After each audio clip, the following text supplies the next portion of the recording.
नमस्कार दोस्तों। आज हम जिस जातक कथा में प्रवेश करने वाले हैं वह बुद्ध की सबसे प्रसिद्ध और सबसे बेचैन कर देने वाली कथाओं में से एक है, रूरू मृग जातक। यह कहानी किसी चमत्कार की नहीं है, किसी उपदेश की भी नहीं है। यह कहानी है करुणा की, कृतज्ञता की और उस विश्वास की जो मनुष्य बार बार तोड़ देता है। बुद्ध इस कथा में यह नहीं पूछते कि अच्छा क्या है और बुरा क्या है। वे बस यह दिखाते हैं कि जब अच्छाई सामने खड़ी होती है तो मनुष्य उसके साथ क्या करता है। अब बिना समय गंवाए कहानी को शुरू करते हैं। एक घना जंगल है, दूर तक फैला हुआ, शांत। वहां न कोई शोर है, न कोई जल्दबाजी। उसी जंगल में एक हिरण रहता है, लेकिन यह कोई साधारण हिरण नहीं है। उसका रंग ऐसा है जैसे धूप जमीन पर उतर आई हो, सोने जैसा चमकता हुआ। लोग उसे रूरू मृग कहते हैं। रूरू मृग की पहचान सिर्फ उसकी सुंदरता नहीं है, असल बात यह है कि वह बाकी जानवरों से अलग सोचता है। जहां दूसरे जानवर खतरा देखकर भागते हैं, दबाते हैं, वहां वह रुक कर देखता है। जहां दूसरे अपनी जान बचाने की सोचते हैं, वहां वह सामने वाले के डर को महसूस करता है। अब इसी जंगल के पास एक नदी बहती है, ऊपर से देखने में शांत लेकिन अंदर से बेहद तेज।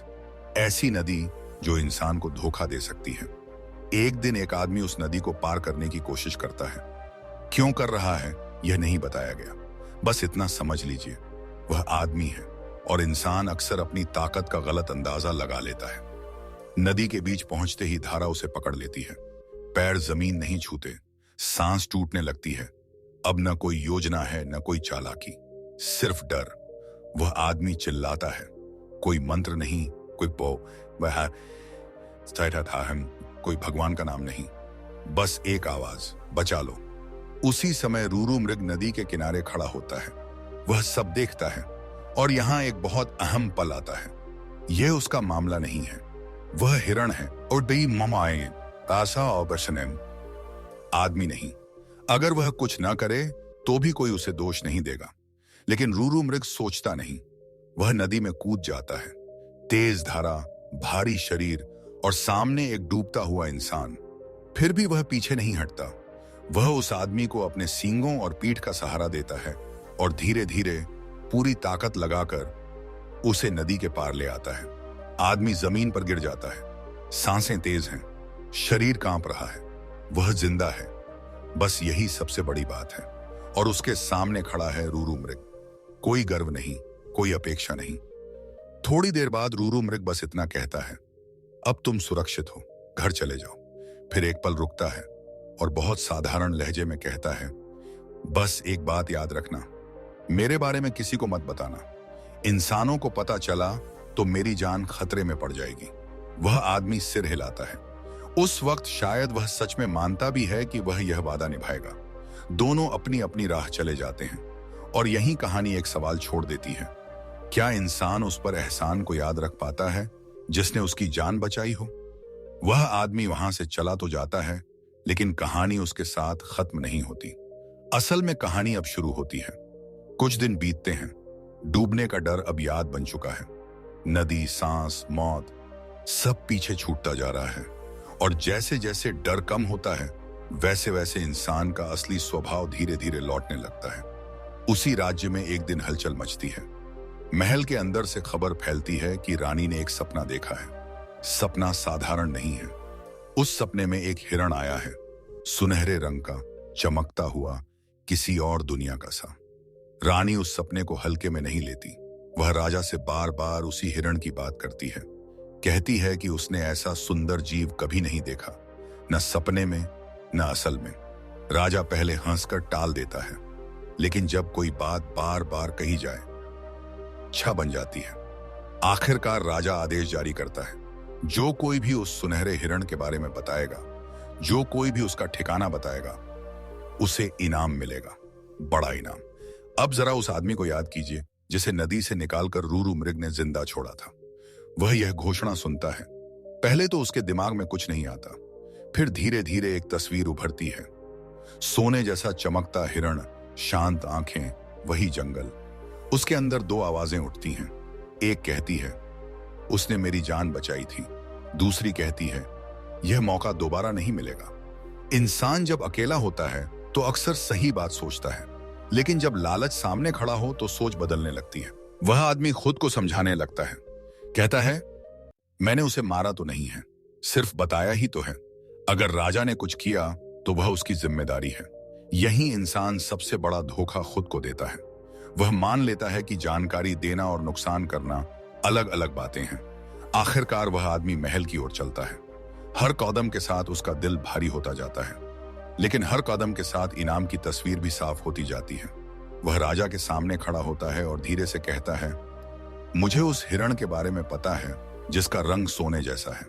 और उसी पल एक जान बचाने का वादा टूट जाता है। राजा उस आदमी की बात सुनकर चौकन्ना हो जाता है। सुनहरे हिरण की बात अब सिर्फ सपना नहीं रह जाती, वह अचानक हकीकत के बहुत करीब आ जाती है। आदमी पूरा जंगल, नदी का इलाका और वह जगह बता देता है जहां उसने उस हिरण को देखा था। राजा ज्यादा सवाल नहीं करता, क्योंकि उसके लिए यह सूचना ही काफी है। इनाम देने का आदेश हो जाता है और उसी क्षण उस आदमी का डर थोड़ा कम हो जाता है। अब वह खुद को यह कहकर समझा रहा है कि जो होना था हो गया। उसने बस सच बताया है, उसने किसी पर हाथ नहीं उठाया। लेकिन कहानी यहां इंसान को छोड़कर आगे बढ़ती है, जंगल की तरफ। राजा शिकारी दल तैयार करवाता है, घोड़े, हथियार, धनुष बाण, सब कुछ। यह कोई साधारण शिकार नहीं है, यह शाही शिकार है। और ऐसे शिकार अक्सर जरूरत से ज्यादा उत्साह के साथ किए जाते हैं। जंगल में हलचल मच जाती है। जानवरों को पहले ही आभास हो जाता है कि कुछ गलत होने वाला है। हवा में डर फैल जाता है। और उसी जंगल में रूरू मृग भी है। शायद आप ऐसा देश में कोई शांत उत्तेजित है, जा ज्यादातर निश्चिंत, जैसे उसे कुछ पता ही ना हो। जब शिकारी जंगल के भीतर गहराई तक पहुंचते हैं, तब रूरू मृग उन्हें देख लेता है। हथियार, घोड़े, शोर, यह सब उसके लिए नया नहीं है। वह समझ जाता है कि अब खतरा है, लेकिन वह भागता नहीं। इसलिए नहीं कि वह डरता नहीं है, बल्कि इसलिए कि उसे अब भी इंसान पर पूरा भरोसा है। उसे याद है वह आदमी जिसे उसने नदी से बचाया था। उसे लगता है कि अगर इंसान ने वादा किया है तो शायद वह निभाया जाएगा। लेकिन इंसान की दुनिया में भरोसा अक्सर सबसे कमजोर कड़ी होता है। शिकारी पास आते हैं।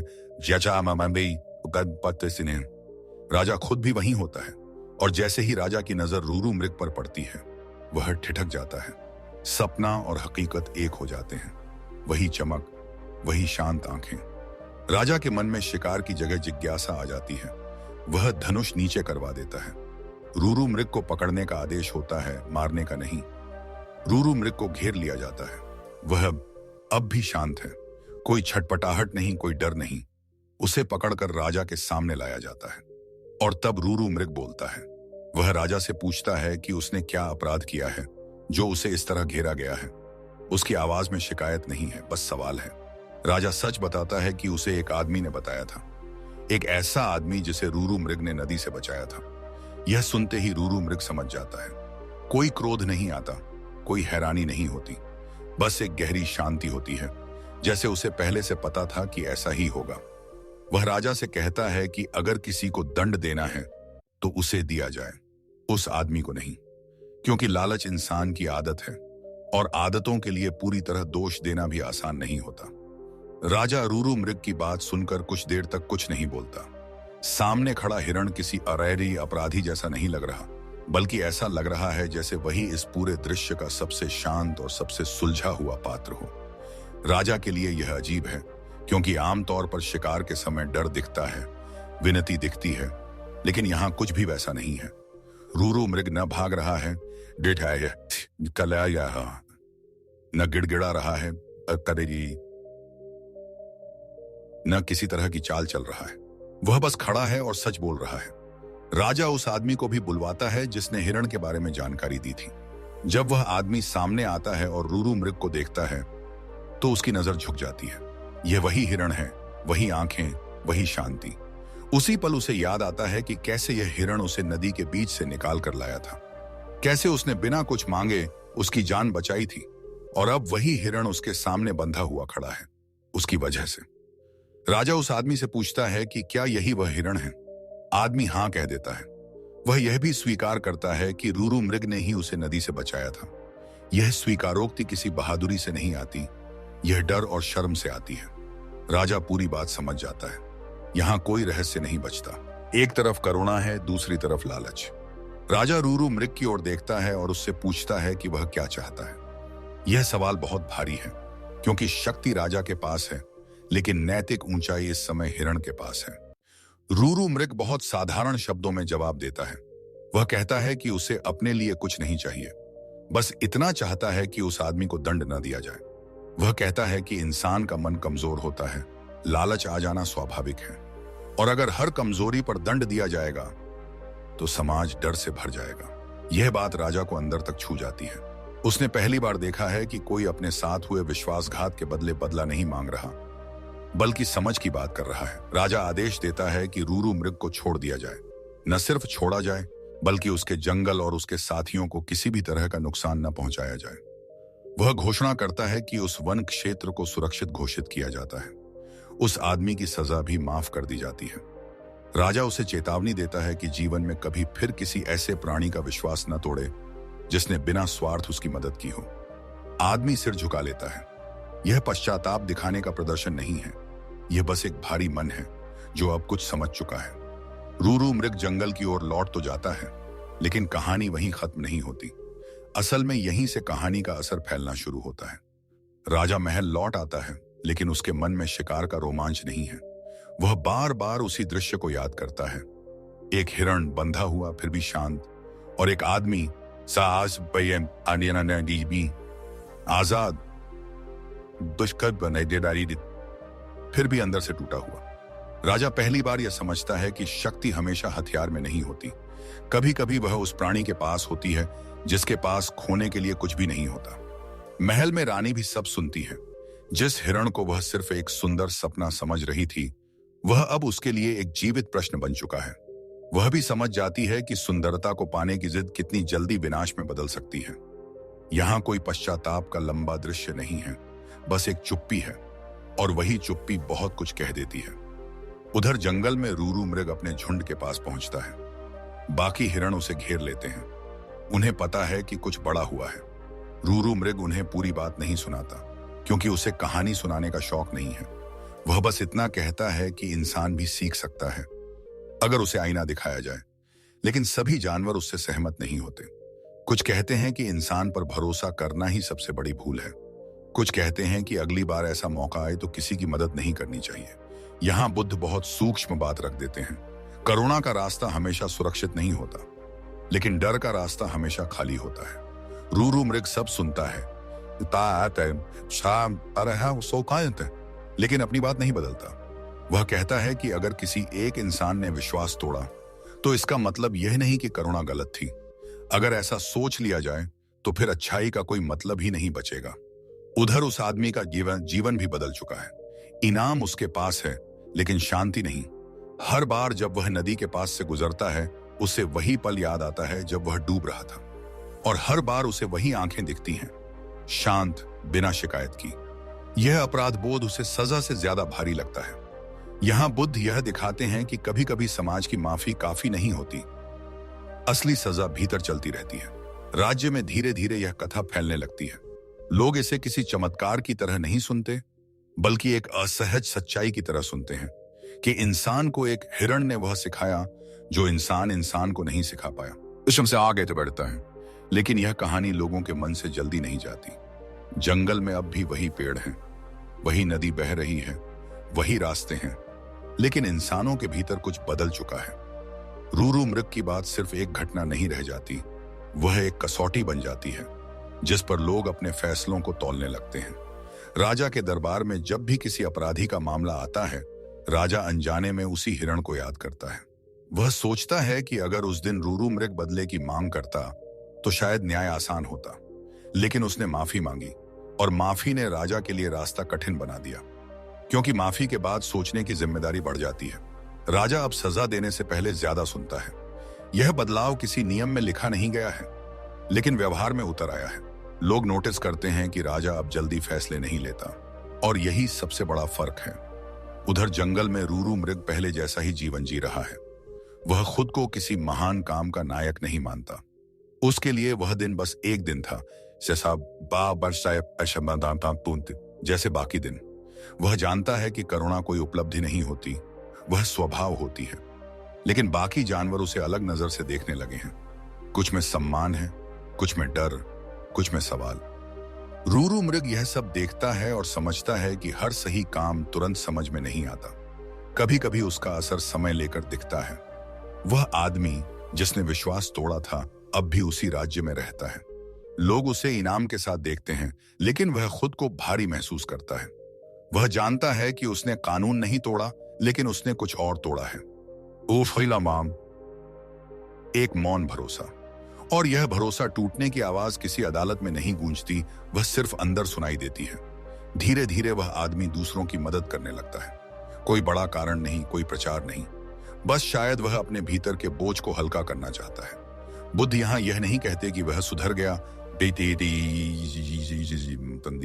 वे बस यह दिखाते हैं कि पछतावा कभी कभी सही दिशा में धकेल देता है। और यहीं यह साफ होने लगता है कि यह कहानी हिरण और इंसान की नहीं है। यह कहानी है उस पल की जब किसी के सामने दो रास्ते हों, एक रास्ता आसान हो और दूसरा सही। कहानी अब किसी एक जगह पर टिककर नहीं चलती, यह अलग अलग लोगों के भीतर चलने लगती है। राजा के भीतर, जंगल के भीतर और उस आदमी के भीतर भी जिसने एक बार सही और गलत के बीच गलत को चुना था। यही बात इस कथा को साधारण कहानी से अलग बनाती है। राजा धीरे धीरे यह समझने लगता है कि शिकार का वह दिन सिर्फ एक घटना नहीं था, वह उसके शासन की दिशा बदलने वाला मोड़ था। अब जब भी वह किसी फैसले पर पहुंचने वाला होता है, उसके मन में वही दृश्य लौट आता है, एक बंधा हुआ हिरण जो बदले की जगह करुणा मांग रहा है। राजा को एहसास होता है कि अगर ताकत के होते हुए भी कोई बदला नहीं लेता, तो वही असली नियंत्रण है, बाकी सब सिर्फ डर पैदा करना है। उधर जंगल में रूरू मृग के आसपास की हवा भी बदल चुकी है। पहले वह बस एक सुंदर हिरण था, अब वह एक अनुभव बन चुका है। कुछ जानवर उससे दूर रहते हैं क्योंकि उन्हें डर है कि इंसानों का ध्यान फिर उसकी ओर खींच सकता है। कुछ उसके करीब आते हैं क्योंकि उन्हें उसमें सुरक्षा दिखाई देती है। रूरू मृग इन दोनों प्रतिक्रियाओं को बिना जज किए स्वीकार करता है। वह जानता है कि हर जीव अपने डर के हिसाब से प्रतिक्रिया करता है। वह आदमी जिसने कभी इनाम के लिए सच्चाई को तोड़ दिया था, अब अक्सर जंगल के किनारे आकर बैठता है। वह रूरू मृग को ढूंढने नहीं आता, वह खुद से बचने आता है। उसे पता है कि वह माफ किया जा चुका है, लेकिन माफी का मतलब भूल जाना नहीं होता। कुछ फैसले इंसान के भीतर एक निशान छोड़ जाते हैं, और वही निशान उसे आगे की जिंदगी में रोकते भी हैं, दिशा भी देते हैं। धीरे धीरे राज्य में यह बात फैल जाती है कि राजा अब वैसा नहीं रहा। लोग कहते हैं कि वह कम सख्त हो गया है, कुछ कहते हैं कि वह कमजोर हो गया है, लेकिन कुछ ऐसे भी हैं जो पहली बार यह महसूस करते हैं कि शासन में डर की जगह भरोसा भी हो सकता है। और यह भरोसा किसी कानून से नहीं, एक हिरण की चुप्पी से पैदा हुआ है। रूरू मृग के लिए यह सब किसी उपलब्धि जैसा नहीं है। वह अब भी सुबह जंगल में चलता है, पानी पीता है, अपने झुंड के साथ रहता है। फर्क सिर्फ इतना है कि अब उसकी मौजूदगी एक सवाल बन चुकी है। अगर एक जानवर इतना करुणामय हो सकता है, उस इंसान तो इंसान क्यों नहीं? यहीं यह साफ होने लगता है कि कहानी अब घटना से आगे निकल चुकी है। यह अब एक आईना है जिसमें हर पात्र खुद को देख रहा है, और यही कारण है कि यह जातक कथा आज भी जिंदा लगती है। अब कहानी अपने आप को समेटने नहीं लगती, बल्कि और गहरी हो जाती है, क्योंकि असली परीक्षा हमेशा घटना के बाद आती है, जो सम्मान इशायती है। जब तालियां बंद हो जाती हैं और इंसान अकेला रह जाता है अपने फैसलों के साथ। राजा के दरबार में एक दिन फिर शिकार की बात उठती है। कुछ मंत्री कहते हैं कि जंगल सुरक्षित कर देने से राज्य को नुकसान होगा। शिकार राजाओं की परंपरा है, इससे शक्ति दिखाई देती है। राजा सब सुनता है, लेकिन इस बार वह परंपरा को अंतिम शब्द नहीं मानता। वह पहली बार यह सवाल पूछता है कि शक्ति दिखाने और शक्ति होने में फर्क क्या है। दरबार में सन्नाटा छा जाता है, क्योंकि यह सवाल किसी नियम पर नहीं, सोच पर चोट करता है। उधर जंगल में रूरू मृग अब पहले से ज्यादा सतर्क हो गया है, डर से नहीं, समझ से। वह जानता है कि इंसान बदल सकता है, लेकिन भूल भी सकता है। इसीलिए वह अपने झुंड को सिखाता है कि करुणा का मतलब नादानी नहीं होता। मदद करो, लेकिन आंखें खुली रखो। बुद्ध यहाँ बहुत साफ संकेत देते हैं कि करुणा और विवेक साथ चलने चाहिए, वरना करुणा खुद शिकार बन जाती है। वह आदमी जिसने कभी विश्वास तोड़ा था, अब दूसरों को नदी पार कराने में मदद करता है। वह किसी से यह नहीं कहता कि वह क्यों करता है, यह कोई प्रायश्चित का नाटक नहीं है। बस हर बार किसी को बचाकर उसे लगता है कि शायद वह उस एक पल के कर्ज का थोड़ा सा हिस्सा चुका रहा है, लेकिन वह भी जानता है कि कुछ कर्ज कभी पूरे नहीं उतरते। राज्य में बच्चे इस कहानी को सुनने लगते हैं, लेकिन वे इसे ऐसे नहीं सुनते जैसे कहानी सुनी जाती है। वे सवाल पूछते हैं। वे पूछते हैं कि हिरण ने उस आदमी को क्यों बचाया। वे पूछते हैं कि आदमी ने धोखा क्यों दिया, और सबसे ज्यादा वे पूछते हैं कि राजा ने हिरण को क्यों छोड़ दिया। यहीं बुद्ध यह दिखाते हैं कि सही कहानी वही होती है जो जवाब नहीं, सवाल छोड़ जाए। रूरू मृग अब किसी को उपदेश नहीं देता, उसकी मौजूदगी ही काफी है। जब वह नदी के किनारे खड़ा होता है तो लोग उसे देखते हैं और अपने भीतर झांकते हैं। उन्हें कोई आवाज नहीं सुनाई देती, लेकिन एक असहज चुप्पी जरूर महसूस होती है। यह कहानी अब हिरण की नहीं, आदमी की नहीं, राजा की भी नहीं रही। यह कहानी बन चुकी है उस पल की जब किसी के सामने करुणा आती है और वह तय करता है कि उसे क्या करना है। और यही वजह है कि यह कथा समय के साथ पुरानी नहीं होती, बल्कि और ज्यादा सच्ची लगने लगती है। अब कहानी लगभग अपने अंत के करीब है, लेकिन उसका असर अभी भी चल रहा है, क्योंकि कुछ कहानियां खत्म होने के बाद ही साफ दिखाई देती हैं। राजा अब जब पीछे मुड़कर देखता है तो उसे समझ आता है कि उस दिन जंगल में उसने किसी हिरण को नहीं छोड़ा था, उसने अपने भीतर की क्रूरता को छोड़ा था। शिकार अब भी होते हैं, नियम अब भी हैं,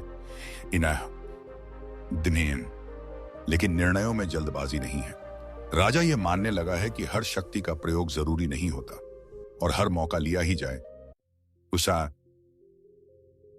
यह भी जरूरी नहीं होता। यह समझ उसे किसी ग्रंथ से नहीं मिली, उसे यह एक जानवर से मिली। जंगल में रूरू मृग बूढ़ा होने लगा है। उसकी चाल पहले जैसी तेज नहीं रही, लेकिन सोनी कोई रह नहीं गई, लेकिन उसकी आंखों में वही शांति है। अब वह कम दौड़ता है, ज्यादा देखता है। उसका जीवन किसी वीर गाथा जैसा नहीं दिखता, लेकिन वही उसकी सबसे बड़ी खासियत है। उसने कुछ साबित करने की कोशिश नहीं की, फिर भी वह सबके लिए एक उदाहरण बन गया। वह आदमी भी अब पहले जैसा नहीं है। इनाम उसकी जिंदगी नहीं बदल सका, लेकिन उस एक फैसले ने उसे भीतर से बदल दिया। वह जान चुका है कि हर मौका अवसर नहीं होता और हर सच बोलना भी ईमानदारी नहीं होता। कभी कभी सच को सही जगह पर रोक लेना भी नैतिकता होती है। यह समझ देर से आई, लेकिन आई। राज्य में लोग अब इस कहानी को किसी पुराने किस्से की तरह सुनाते हैं, लेकिन जो ध्यान से सुनते हैं उन्हें उन्हें यह समझ में आता है कि यह कहानी आज की भी है, क्योंकि आज भी लोग बचाए जाते हैं, आज भी वादे किए जाते हैं, और आज भी लालच उन्हें तोड़ देता है। रूरू मृग ने किसी से यह उम्मीद नहीं की थी कि लोग परफेक्ट बन जाएंगे। उसने बस यह दिखाया कि करुणा कैसे दी जाती है बिना हिसाब लगाए। और यही बात इस कथा को भारी बना देती है कि अच्छाई देने के बाद भी यह गारंटी नहीं होती कि सामने वाला अच्छा ही निकलेगा। यही एहसास साफ हो जाता है कि यह जातक कथा किसी नैतिक जीत की कहानी नहीं है। यह कहानी है उस जोखिम की जो करुणा के साथ आता है। और बुद्ध शायद यही कहना चाहते हैं, अगर करुणा सुरक्षित होती तो वह इतनी कीमती नहीं होती। समय गुजर जाता है, जंगल वैसे ही रहते हैं, नदी बहती रहती है, राजा बदल जाते हैं, लोग आते जाते रहते हैं। रूरू मृग भी एक दिन इस संसार से चला जाता है, बिल्कुल शांत, बिना किसी शोर के। उसके जाने पर कोई शोक सभा नहीं होती, कोई स्मारक नहीं बनता। लेकिन जो सबसे गहरी बात है वह यह है कि उसकी कमी सिर्फ जंगल में नहीं महसूस होती, इंसानों के भीतर भी एक खालीपन छोड़ जाती है। बुद्ध जब यह कथा सुनाते हैं तो वे रूरू मृग को किसी देवता की तरह पेश नहीं करते। वे यह नहीं कहते कि वह अलौकिक था। वे बस यह दिखाते हैं कि करुणा कोई चमत्कार नहीं, एक चुनाव है, और यह चुनाव हर बार आसान नहीं होता। रूरू मृग ने भी यह चुनाव यह जानकर किया था कि सामने वाला इंसान है और इंसान भरोसा तोड़ सकता है। इस जातक का सबसे असहज सत्य यही है कि करुणा का जवाब हमेशा कृतज्ञता नहीं होता। कभी कभी उसका जवाब लालच होता है, कभी डर और कभी सीधी चुप्पी। लेकिन फिर भी बुद्ध करुणा को छोड़ने की बात नहीं करते। वे यह नहीं कहते कि अब मदद मत करो। वे बस इतना दिखाते हैं कि करुणा का मतलब मूर्खता नहीं है, लेकिन डर की वजह से उसे छोड़ देना भी अधर्म है। राजा ने सीखा कि शक्ति का मतलब नियंत्रण नहीं होता। वह आदमी ने सीखा कि वादा तोड़ने की कीमत कानून नहीं, अंतरात्मा वसूलती है। और रूरू मृग, उसने कुछ नहीं सीखा क्योंकि उसके लिए करुणा कोई सीख नहीं थी, वह उसका स्वभाव था। और यही बुद्ध का संदेश है, धर्म नियमों से नहीं बनता, धर्म उपदेशों से नहीं बनता, धर्म बनता है उस पल में जब आप कर सकते हैं कि किसी को छोड़ दें, लेकिन आप उसे बचाने का चुनाव करते हैं। इसलिए यह कहानी हिरण की नहीं है, यह कहानी हमारी है। अगर आपने इसे ध्यान से सुना है तो अगली बार जब कोई डूब रहा होगा, किसी नदी में नहीं किसी मुश्किल में, तो शायद आपके भीतर से कोई आवाज उठेगी और वही आवाज बताएगी कि उस दिन रूरू मृग क्या था। यही रूरू मृग जातक कथा पूर्ण होती है। तो दोस्तों, यही थी रूरू मृग जातक कथा, एक ऐसी कथा जो हमें उपदेश नहीं देती बल्कि चुपचाप हमारे भीतर सवाल छोड़ जाती है कि जब आपके पास शक्ति हो तब आप क्या चुनते हैं, अपना लाभ या किसी और की पीड़ा। अगर यह कहानी अपनी अच्छी लगी हो तो इसे बस एक वीडियो समझकर मत छोड़िए। कमेंट में लिखिए आपको इस कथा का कौन सा पल सबसे ज्यादा सोचने पर मजबूर कर गया। और अगर आप चाहते हैं कि बुद्ध की ऐसी ही गहरी, कम सुनी गई जातक कथाएं इसी तरह शांति से बिना बनावट आपके सामने आती रहें, तो हमारे चैनल धम्मा फाइल्स को सब्सक्राइब कर लीजिए। यहां हम कहानियां सुनाते नहीं हैं, यहां कहानियां आपको धीरे धीरे बदलती हैं। फिर मिलेंगे एक और जातक कथा के साथ, एक और सवाल के साथ आपके भीतर उतरने के लिए। धन्यवाद।